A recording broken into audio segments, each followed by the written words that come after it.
siang Pak Yana. Selamat siang Bu. Baik, terkait kemarin pembicaraan kita bahwa kita akan melakukan semacam observasi atau supervisi gitu nih Pak. Ya, Rizky. Nah, berkaitan dengan kegiatan itu sebelum kita laksanakan besok hari nanti yang menentukan Pak Yohanes gitu ya. Kita akan membicarakan dulu terlebih dahulu sebelumnya tujuan pembelajaran yang akan dilakukan oleh Pak Yohanes besok apa? Untuk tujuan pembelajaran besok saya akan melakukan ada 6 tujuan pembelajaran. Yang pertama yaitu melakukan tanya jawab dan diskusi untuk menjelaskan pelaksanaan kewajiban dan hak sebagai warga masyarakat dalam kehidupan sehari-hari dengan tepat. Jadi itu yang pertama. Yang kedua, dengan penugasan peserta didik dapat menunjukkan hasil identifikasi pelaksanaan kewajiban dan hak sebagai warga masyarakat dalam kehidupan sehari-hari dengan benar. Kemudian yang ketiga yaitu melalui media PowerPoint berkaitan dengan materi wawancara, peserta didik mampu menganalisis informasi dari tokoh melalui wawancara menggunakan daftar pertanyaan yang tepat. Kemudian yang keempat, melalui kegiatan tanya jawab, peserta didik mampu menguraikan informasi dari tokoh melalui wawancara menggunakan daftar pertanyaan dengan benar. Kemudian yang kelima, melalui kegiatan diskusi kelompok, peserta didik mampu membuat laporan hasil wawancara menggunakan kosakata baku dan kalimat efektif dalam bentuk teks tulis dengan tepat. Kemudian yang terakhir, yang keenam, melalui kegiatan presentasi, nantinya peserta didik mampu menunjukkan hasil wawancara menggunakan kosakata baku dan kalimat efektif dalam bentuk teks tulis dengan percaya diri. Yaitu tujuan pembelajaran. Iya baik, jadi tujuan pembelajarannya lumayan banyak ya Pak yang besok akan diajarkan ke anak-anak atau yang kita harapkan besok tercapai semuanya gitu ya. Nah kemudian berkaitan dengan tujuan pembelajarannya tadi, kemudian nanti kan Pak Yohanes akan mengadakan kegiatan pembelajarannya gitu. Nah di kegiatan pembelajarannya itu nanti area pengembangan yang ingin dicapai oleh Pak Yohanes apa? Ya itu ada 3 area pengembangan yang hendak saya akan capai dalam pembelajaran, yaitu pertama pembelajaran berdiferensiasi, yang kedua kompetensi sosial emosional, yang ketiga yaitu budaya positif. Ya, 3 itu. Baik, jadi ada 3 pengembangan yang ingin dicapai ya. Jadi di pembelajaran berdiferensiasi, kemudian di KSE-nya, serta budaya positifnya gitu ya. Nah, untuk mencapai tadi tujuan pembelajaran dan mencapai pengembangan atau area pengembangan yang ingin dicapai itu supaya berhasil, kira-kira strategi yang akan diterapkan oleh Pak Yohanes bagaimana? Untuk yang pertama yaitu pengembangan pembelajaran berdiferensiasi. Nanti saya akan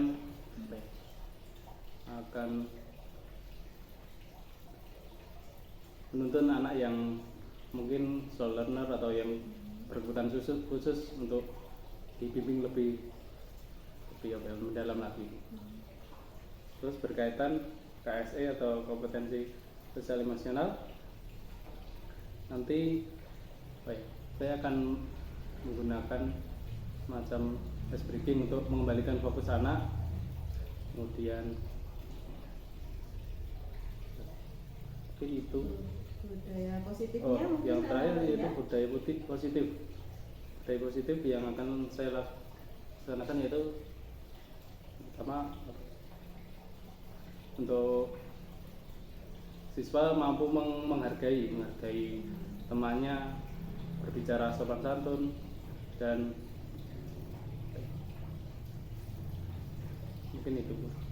Ya baik, jadi di pembelajaran berdiferensiasinya lebih kepada diferensiasi proses gitu ya, yaitu membedakan proses belajar antara anak-anak yang reguler dengan anak yang slow learner gitu ya.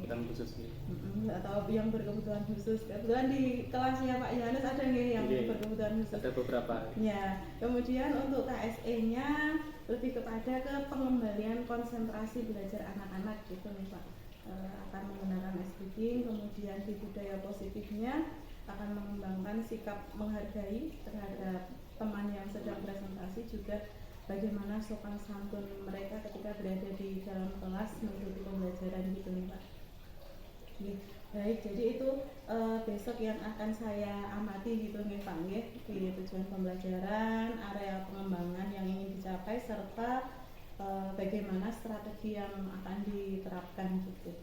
Nah, mohon maaf sebelumnya, tapi sebelum besok Pak Yohanes akan melakukan praktek pembelajaran ini, apakah saya boleh meminta RPP-nya terlebih dahulu Pak?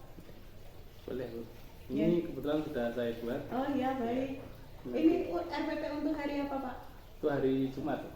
Jumat besok ya, baik. Jadi besok hari Jumat kita akan melakukan, Pak Yohanes akan melakukan praktik pembelajaran yang tadi sudah kita bahas nih Pak. Mudah-mudahan besok praktiknya berjalan dengan lancar, tujuannya bisa tercapai, dan materi bisa tersampaikan dengan baik untuk anak-anak. Terima kasih Pak. Iya, sama-sama.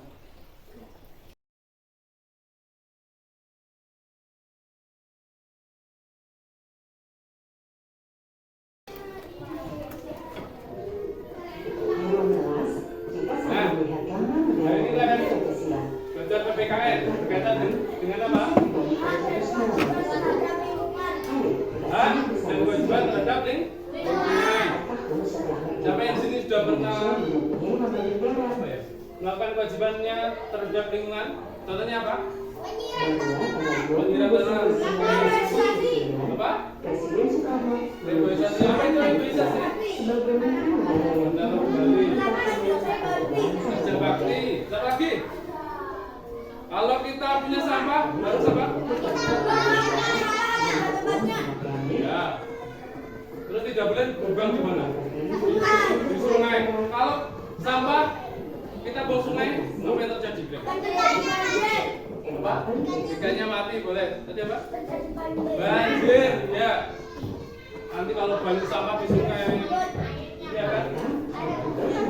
Nah.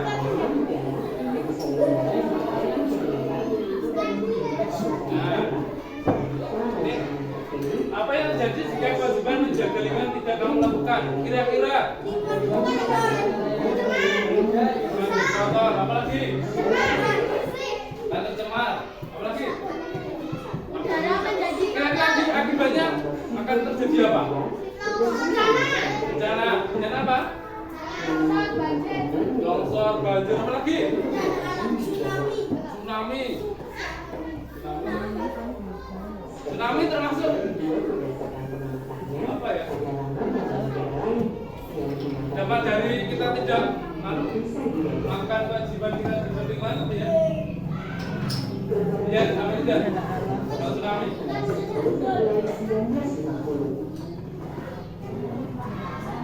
Nah, ini ada masalah yang akan terjadi. Ya, itu gejala alam. Jadi tidak karena apa? Ulah manusia ya. Itu gejala alam, jadi alam yang kalau banjir ya itu bisa disebabkan oleh manusia. Karena apa? Tidak membuang sampah pada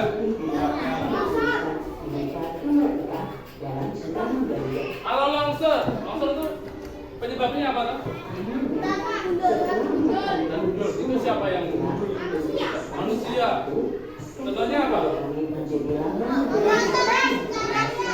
Apa? Memotong kayu secara lihat pohon di lingkungan gundul gara-gara siapa? Manusia. Manusia yang apa? Gak tidak bertanggung jawab, tidak apa? Dan tidak melakukan kewajibannya terhadap nah ini ada ya tadi benar ya, pendapat dari tidak menjaga lingkungan yaitu dan banjir. Terus apa lagi? Longsor itu akibat apa? Nah, apa lagi? Sampah berserakan. Kalau sampah berserakan akan menimbulkan apa bagi manusia? Berserakan Oh, ini kan jadi kotor. Menjadi penyakit. Udara kurang bersih. Kira-kira penyakit. Ah, menimbulkan apa penyakit? Ya. Kalau kotor semuanya nanti menimbulkan penyakit, banyak virus gitu ya, virus, bakteri. Ya.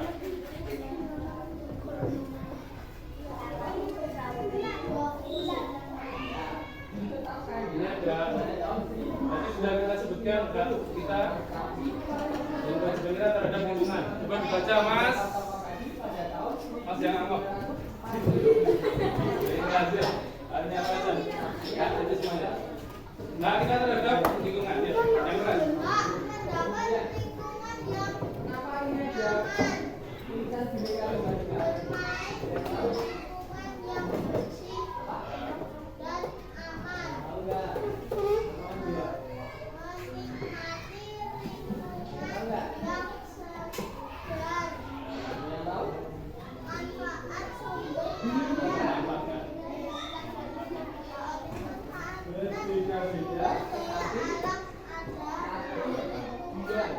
Sekarang ada kewajiban.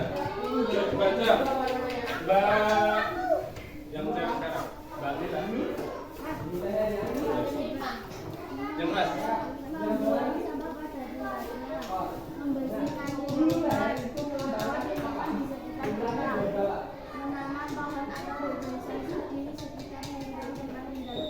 Ya, ini kewajiban kita terhadap lingkungan. Yang pertama, Pak, membuang sampah pada tempatnya, tidak di sungai, tidak sembarangan. Kalian sudah melakukan itu apa belum? Sudah yakin? Kalau istirahat, jajan, itu sampahnya dibuang sembarangan atau dibuang sampah? Sampah. Selanjutnya, membersihkan lingkungan. Kalau lingkungannya kotor, kita harus apa? Membersihkan. Dengan cara apa? Contohnya, Mbak? Bersihkan dengan apa? Oh, dengan sapu terus apa lagi? Harus mencabuti. Oh, bisa.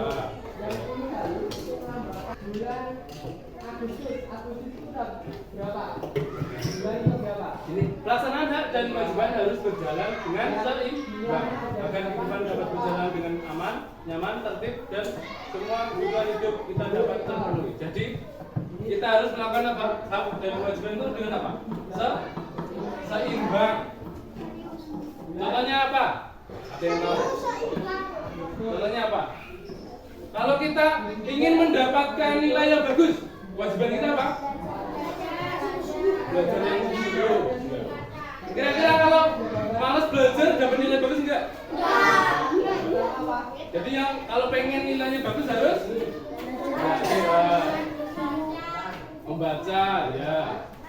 Banyak membaca. Nah, ini Pancasila itu ada berapa sila? Apa akibatnya jika kita tidak melaksanakan kewajiban? Kira-kira apa? Ada yang tahu nggak? Yang pertama, sila pertama bunyinya apa? Nah, kita tidak boleh menuntut hak kita sebelum kewajiban kita laksanakan dengan baik. Jadi kita tidak bisa menuntut hak kita. Kalau belum belajar yang dulu ya belum bisa dapat nilai yang baik. Kita harus melakukan apa? Kewajiban dulu. Belum menuntut hak. Maksudnya. Ada yang bertanya nggak? Nah, haruskah orang yang mengabaikan kewajiban diberi sanksi? Mengapa? Kalau ada orang yang apa mengabaikan kewajibannya, kira-kira perlu nggak diberi sanksi? Sanksi atau hukuman? Perlu apa enggak? Ayo, saya tahu. Kira-kira perlu apa enggak? Perlu enggak? Apa? Ya perlu. Kenapa perlu, Mas? Karena apa? Karena kewajiban. Ya, tadi benar kata Mas Ensi. Ya, orang yang mengabaikan kewajiban harus diberi sanksi karena kenapa? Mengabaikan kewajiban berarti mengabaikan pula peraturan yang berlaku di masyarakat. Nah, peraturan tersebut dibuat untuk menjaga ketertiban. Jadi kalau orang melanggar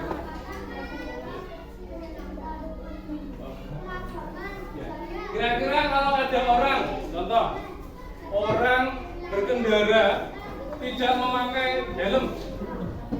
Kira-kira dapat sanksi apa enggak? Kira-kira? Nah, dapat apa sanksinya? Berapa? Ya, ditilang. Pernah ditilang, Mas? Oh, ya. Masih kecil belum bisa nanti ya?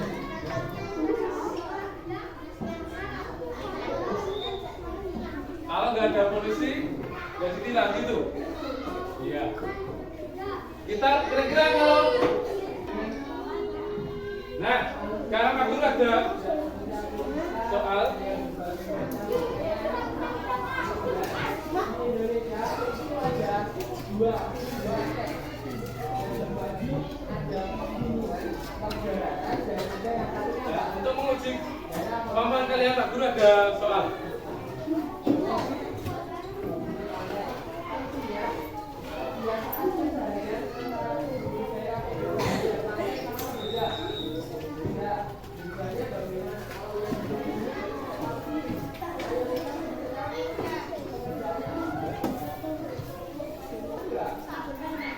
Sudah semua?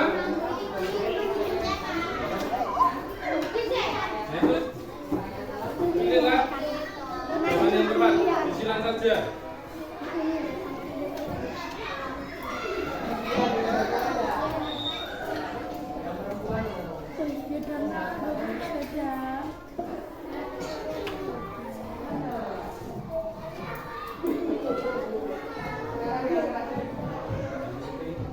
Ya dikerjakan dengan teliti. Soalnya bisa?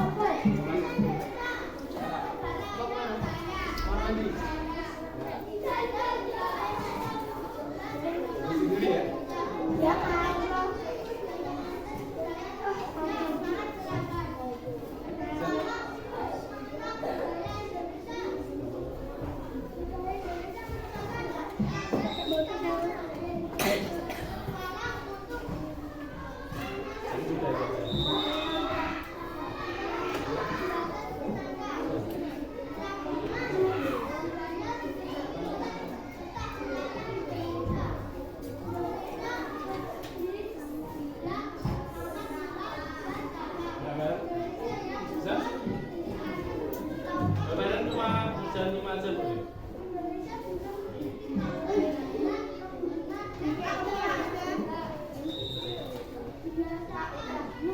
Ini gue temannya. Kalau sudah boleh dikumpulkan di meja Pak Guru.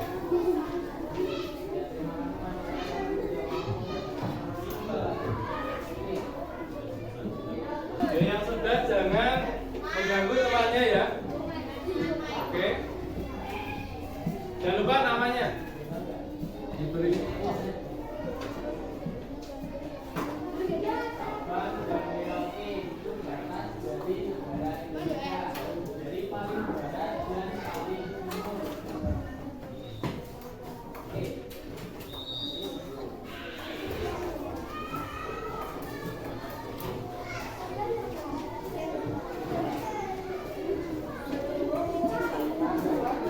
Sekarang kalian akan bekerja kelompok.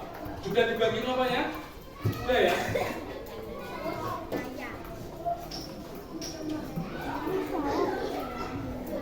Aku mulai satu kelompok tak?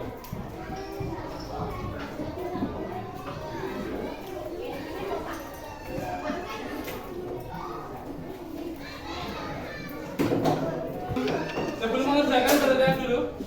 Halo. Hai. Nah, di sini ada nama kelompok. Nanti ditulis dulu nama kelompoknya. Oke? Nama sebutannya saja. Terus ini soalnya, sebutkan contoh sanksi bagi orang yang tidak melaksanakan kewajiban. Tuliskan pada tabel berikut ini. Nah, di sini kalian akan menuliskan contoh kewajiban yang dilanggar. Tadi Pak Guru sudah memberi contoh-contohnya apa tadi? Nah, tidak mengenai helm dan berkendara. Terus sanksinya apa tadi? Ditilang, jadi dihukum. Dan sekarang kan mengerjakannya harus kerjasama. Semuanya harus ikut mengerjakan soal. Dibagi, ya.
Memberikan nafkah itu kalau guru tikus dari kalau mau guru itu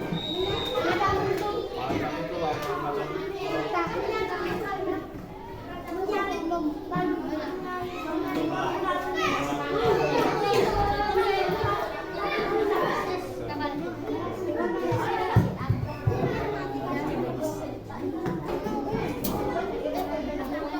siapa yang mau maju juga? Langsung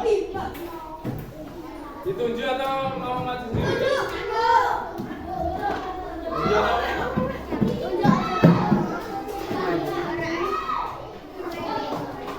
Oke, sudah siap? Ya.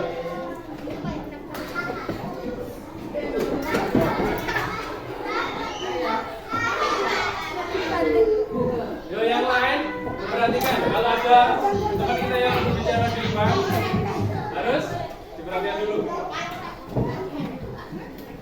Yang keras.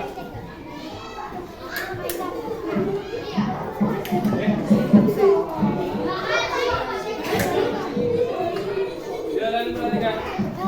Ya, perhatikan. Tutup mulut. Tutup mulut. Tutup mulut. Tutup mulut. Suara ular.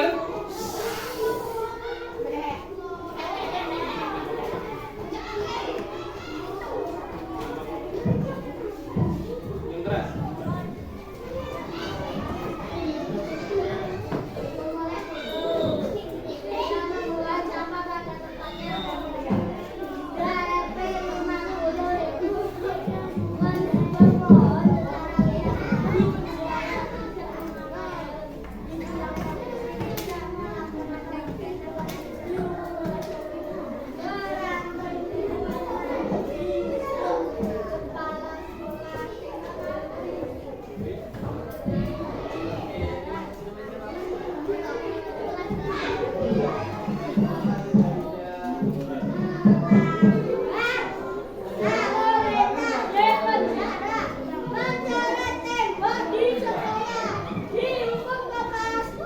Oke.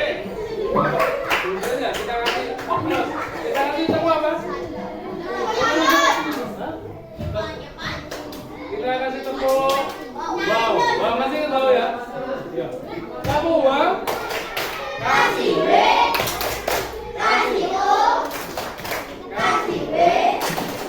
Wow. Oke, terima kasih. Tepuk satu. Tepuk satu. Tepuk satu. Tepuk dua. Tepuk tiga. Tepuk empat. Lima. Kita lanjutkan pelajaran ini yaitu tentang wawancara. Ada yang masih ingat?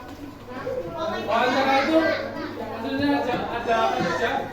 Yang pertama, kira-kira kalau melakukan wawancara itu harus ada apa? Apa? Narasumber. Terus apa lagi? Kalau yang wawancara itu apa namanya? Wawancara. Apa lagi?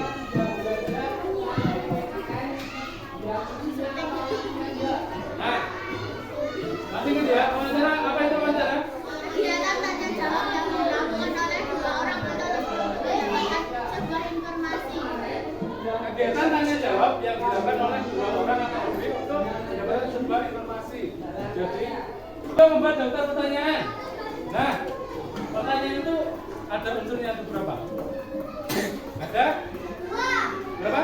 6, betul 6. Apa saja? Kan sudah. Bagaimana? Bagaimana? Kenapa? Apa? Gimana? Siapa? Betul lagi? Kapan? Ya. Bisa ya? Di sini ada apa? Bacaan ya? Baca tentang apa? Tentang banjir Masaba. Nah, ini ada contoh perjalanan menggunakan peta konsep. Nah, kalian yang suka menggambar, yang suka apa ya, bisa membuat peta konsep itu bisa dibuat di belakangnya sesuai kreasi kalian masing-masing. Paham? Jadi kalau buat soalnya tidak ya, ini saja. Jadi kalian menggunakan tadi unsur wawancara itu apa saja tadi? Yang bisa apa, di mana, kapan, itu bisa dibuat di belakangnya. Bisa pertama kali saya butuh gambar bentukkan itu bisa. Oh, boleh. Kreasi sendiri. Sesuai kreasi masing-masing, sesuai kreativitas anak. Oke? Belakangnya. Bisa. Terserah buatnya, bisa bentuk kotak, bulat, jadi hiasi boleh. Boleh soalnya sesuai ini, boleh beda, nggak harus sama. Jadi kalian buat sama boleh. Kalau mau buat lagi boleh, ditambahin soalnya bisa. Ini cuma 4 toh. Kan unsur dalam wawancara ada berapa? 6. Boleh buat 6.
Sudah semua?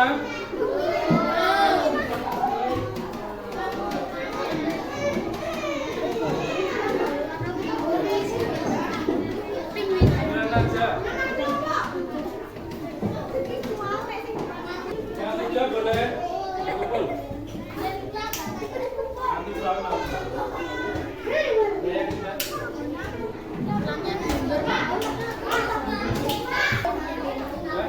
Yang 3 boleh duduk.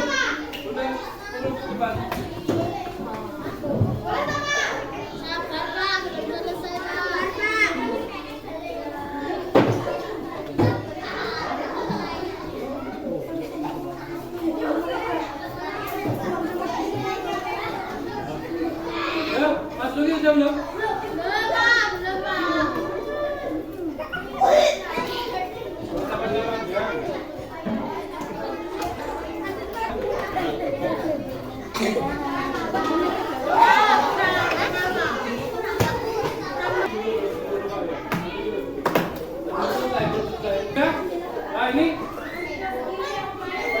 mengerjakan sudah bagus, sudah kreatif, anak-anak sudah mengerjakan dengan baik. Kita beri apresiasi dengan tepuk wow, ya. Kita kasih tepuk wow. Kasih B, kasih O, kasih B. Wow. Kasih lagi. Ini ada soal tes untuk mengetahui hasil berapa. Wah, tadi beda enggak jawabannya?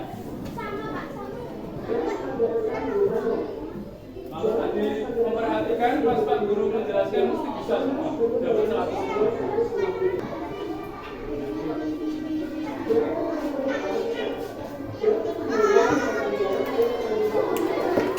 Ya?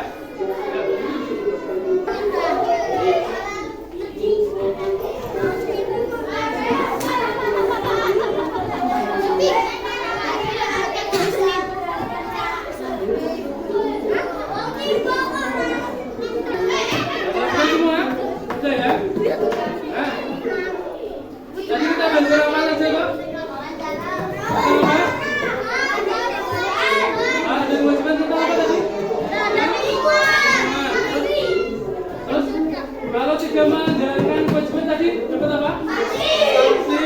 Oke. Apakah kalian senang belajar hari ini? Senang? Kenapa senang? Lihat. Kira-kira tadi yang belum paham materi yang apa? Sudah semua? Sudah paham? Oke. Nah, mungkin itu saja dari Pak Guru. Belajar hari ini. Boleh berkemas-kemas dulu. Sebelum pulang, kita menyanyikan lagu untuk menghargai budaya kita, budaya Indonesia. Lagu tradisional Jawa. Boleh apa? Kalau Jawa itu lagu daerahnya apa? Tahu lagu selera jamu? Selera jamu ya?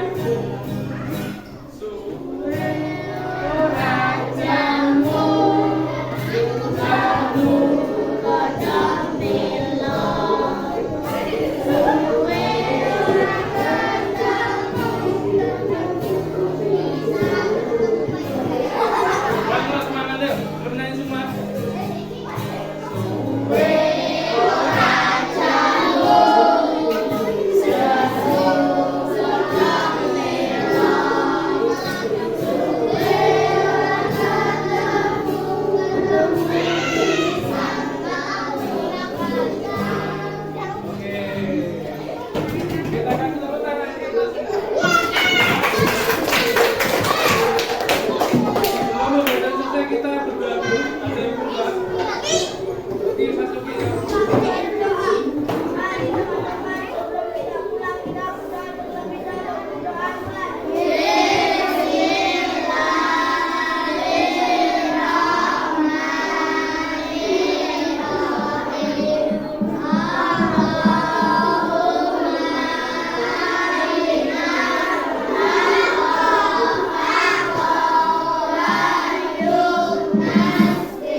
Baik, selamat siang Pak Yohanes. Selamat siang, Bu. Ya. Jadi kita tadi sudah melaksanakan proses observasi ya, tahap observasi tentang kemarin yang sudah kita bicarakan bahwa Pak Yohanes mau mencoba menerapkan pembelajaran diferensiasi, KSE dan budaya positif. Jadi gimana Pak? Bagaimana tadi pengalamannya ketika menerapkan itu? Ya. Nah, tadi dalam pelaksanaan mungkin ada sedikit kendala mungkin dalam penanganan, khususnya di bagian diferensi tadi. Ada beberapa siswa yang masih belum bisa melaksanakan kegiatan dengan baik, mungkin karena slow movement atau mungkin kesulitan dalam belajar. Ada beberapa anak mungkin saya belum bisa mengatasi dengan baik. Oh ya, jadi permasalahannya itu di pembelajaran itu belum bisa berjalan dengan baik karena masih ada beberapa anak slow learner dan juga yang ABK yang lain gitu ya. Ya memang di kelas Pak Yohanes memang ada beberapa itu gitu ya Pak yang istimewa dan memerlukan perlakuan yang istimewa juga. Oke. Baik. Kemudian saat ini jika dihitung dengan skala 1 sampai 10 Pak Yohanes ada di posisi berapa Pak yang berkaitan dengan permasalahan Pak Yohanes tadi? Mungkin kalau dihitung 1 sampai 10 mungkin 7. Ya, baik. Terus sudah di posisi 7 itu sudah bagus loh Pak ya. Kemudian angka 7 itu yang bagaimana? Yang menggambarkan angka 7 itu bagi Pak Yohanes? Mungkin secara keseluruhan sudah bagus dalam anak-anak dalam menerima pembelajaran dari saya, tapi ada beberapa anak tadi yang masih kesulitan mungkin karena ya berkebutuhan khusus dan sulit belajar mungkin seluruhnya seperti itu. Mungkin. Baik, kemudian dari skala 7 yang dirasakan oleh Pak Yohanes tadi, kedepannya ingin ditingkatkan ke level berapa gitu Pak? Ya saya ingin yang maksimal yaitu 10. Oke, 10 ya Pak ya. Oke. Nah, apa namanya? Di tingkat 10, nilai 10 gitu ya Pak ya. Itu yang 10 itu yang seperti apa bagi Pak Yohanes? Mungkin bagi saya kalau nilai angka 10 itu dalam saya melaksanakan pembelajaran di kelas mungkin semua anak bisa mengikuti pembelajaran yang baik dan saya juga bisa menangani mungkin dengan cara-cara khusus untuk meningkatkan pembelajaran dari anak-anak yang berkebutuhan khusus gitu. Mungkin dengan pembelajaran yang lebih menyenangkan dan bisa berpusat pada peserta didik. Ya baik, jadi untuk mencapai 10 ini tentu saja nggak mudah gitu ya Pak ya. Nah kira-kira untuk mencapai nilai 10 ini kekuatan atau kelebihan apa saja yang dimiliki oleh Pak Yohanes? Mungkin kekuatan yang saya miliki yang pertama yaitu kesabaran. Mungkin dari rasa sabar dan perhatian terhadap peserta didik itu bisa membuat saya dalam mengajar mungkin lebih maksimal dan anak-anak juga bisa merespon dengan baik. Mungkin melalui kesabaran tersebut anak-anak juga bisa belajar dengan baik dan bisa maksimal dengan penanganan seperti itu. Dan juga bisa lain yaitu dengan cara menerapkan metode yang sesuai dengan peserta didik dan menerapkan media, metode dan pembelajaran yang menyenangkan gitu.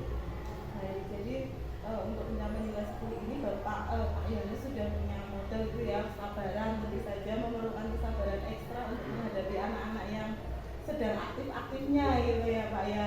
Ada yang slow learner, ada APK yang lain juga gitu. Kemudian tadi juga pengetahuan tentang penggunaan media, metode, kemudian teknik itu juga tentunya sangat membantu ya, menjadi kekuatan tersendiri bagi Pak Yohanes. Baik, setelah tadi kita sudah mengidentifikasi penyebab permasalahan, kemudian kekuatan yang dimiliki, apakah sekarang sudah muncul ide gitu Pak, bagaimana untuk mengatasi permasalahan yang muncul tadi? Mungkin ide atau yang saya miliki yaitu menciptakan pembelajaran yang menyenangkan. Yang pertama seperti itu, terus tadi menerapkan metode yang sesuai dengan peserta didik dan dapat memberikan media pembelajaran yang membuat anak jadi lebih aktif, dan penanganan terhadap anak-anak yang ABK tersebut bisa lebih baik lagi. Ada ide lain yang mungkin ingin juga diterapkan gitu? Mungkin ide lain yaitu saya akan berdiskusi dengan rekan guru, bisa belajar lebih lagi dengan guru-guru lainnya, mungkin minta masukan dan saran, mungkin seperti itu. Baik. Kemudian yang akan menjadi prioritas atau dilakukan pertama kali mungkin karena lebih muda gitu, jadi Pak Yohanes ingin melakukan yang mana dulu? Yang saya lakukan yaitu yang pertama mungkin saya bisa berkonsultasi atau berdiskusi dengan rekan guru, dengan kepala sekolah, sekolah yang nantinya masukan tersebut dapat meningkatkan saya dalam pelaksanaan pembelajaran. Ya, baik. Memang di lingkungan sekolah itu diskusi dengan rekan sejawat, dengan kepala sekolah itu memang menjadi sangat penting gitu ya Pak ya, untuk meningkatkan kompetensi kita gitu. Baik, kemudian kira-kira untuk melakukan itu tadi rentang waktunya berapa lama Pak? Rentang waktunya kurang lebih seminggu. Satu minggu. Ya, baik. 1 minggu. Baik, nanti kita tunggu coba ya Pak ya, 1 minggu gitu. Ya. Saya akan bisa. Ya. Nah, untuk mencapai target yang tadi 10 ya, sampai nilai 10, kemudian tadi juga menentukan tentang waktunya 1 minggu gitu. Kira-kira itu kan pasti dibutuhkan sebuah komitmen gitu ya Pak ya. Nah, komitmen dari Pak Yohanes sendiri itu apa terhadap rencana aksi tadi? Ini pertama komitmen keinginan saya untuk lebih baik lagi dan mungkin bisa melaksanakan pembelajaran yang saya inginkan sesuai dengan rencana. Jadi dari diri sendiri gitu ya, harus menjaga komitmen itu. Oke. Kemudian selain diri sendiri yang menjaga komitmen tersebut, siapa yang kira-kira bisa membantu Pak yang dalam menjaga komitmen tadi? Mungkin dari rekan guru dan juga kepala sekolah tadi yang bisa menjaga komitmen untuk menjadikan saya lebih baik lagi dalam mengajar itu. Kembali lagi ya Pak, rekan guru, kemudian kepala sekolah itu menjadi yang terpenting ketika kita ingin meningkatkan diri, ingin memperbaiki diri tentang kualitas pembelajaran kita gitu ya. Kemudian tadi Pak Yohanes sudah mengungkapkan permasalahan, kekuatan yang dimiliki, kemudian bagaimana rencana untuk mengatasi masalah tersebut, dan sudah punya komitmen gitu ya Pak ya. Nah, kira-kira Pak, kapan kita bisa bertemu lagi untuk melihat perkembangan kemajuan dari atau perbaikan dari permasalahan yang tadi muncul Pak? Mungkin tentang waktunya mungkin sekitar 2 minggu lagi kita akan bertemu untuk melihat proses dari permasalahan yang nanti saya akan perbaiki. Berarti 2 minggu lagi saya boleh ikut masuk ke dalam kelas lagi ya Pak? Silakan Bu. Ya, nanti kita akan lihat perkembangan dari Pak Yohanes dalam memperbaiki masalah yang tadi muncul ketika dilakukan pembelajaran gitu Pak. Baik Pak Yohanes, terima kasih kita bertemu kembali 2 minggu ya Pak dengan tentu saja pembelajaran yang lebih baik lagi gitu. Kemudian semoga rencana yang tadi sudah ditentukan dengan komitmen yang sudah ada dalam diri Pak Yohanes, permasalahan itu bisa teratasi gitu ya Pak, dan pembelajaran juga bisa menjadi lebih baik. Terima kasih Pak.